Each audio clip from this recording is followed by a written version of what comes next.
We're in a moment, historical moment, during which cultural forms, repertoires, values, symbols, all travel, encounter, and cross-fertilize each other in ways that are quite unprecedented.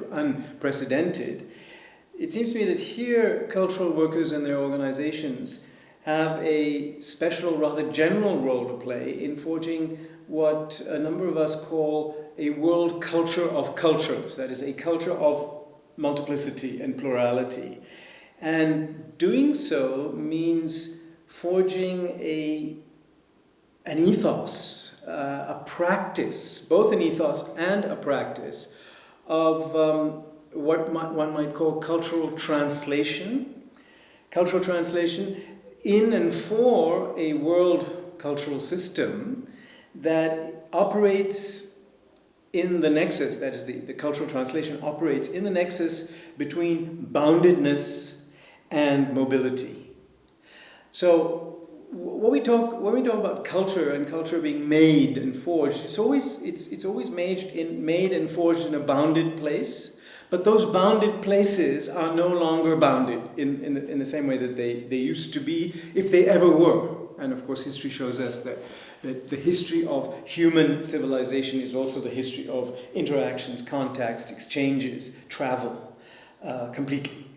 But what has happened in the last 20 years has been an acceleration. So globalization has been going on for a long time, but now we have highly, rapidly accelerated globalization going on. And in that context, it's really important that even in terms of cultural sustainability, that each clump of practices that we call a culture. I have a lot of difficulty with dealing with, as many people who are trained in anthropology nowadays have, of considering a culture as something which is a thing.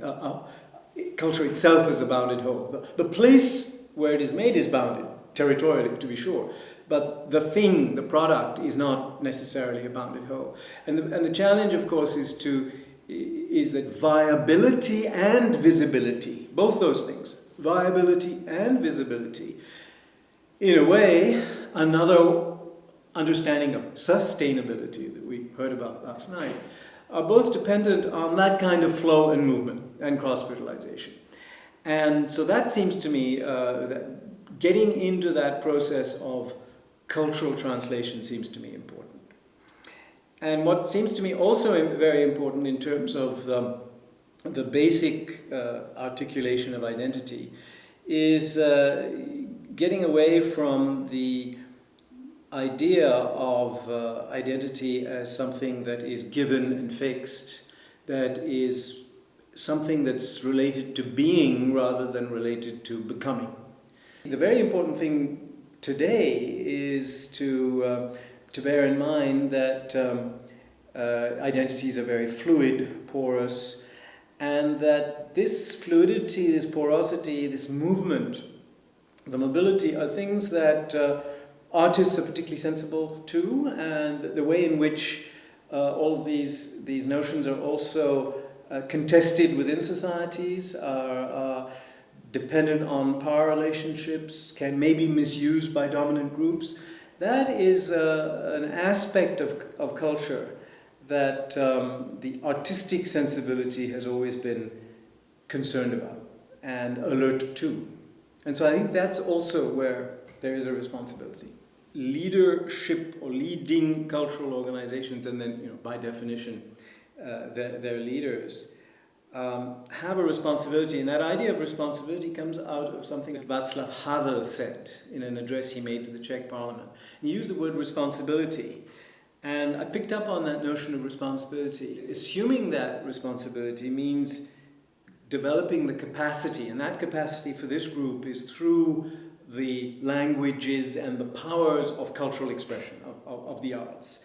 The capacity to recognize, respect, and mutually negotiate situated difference in ways that create a productive and new fusion of horizons. Well, a fusion by definition is something new.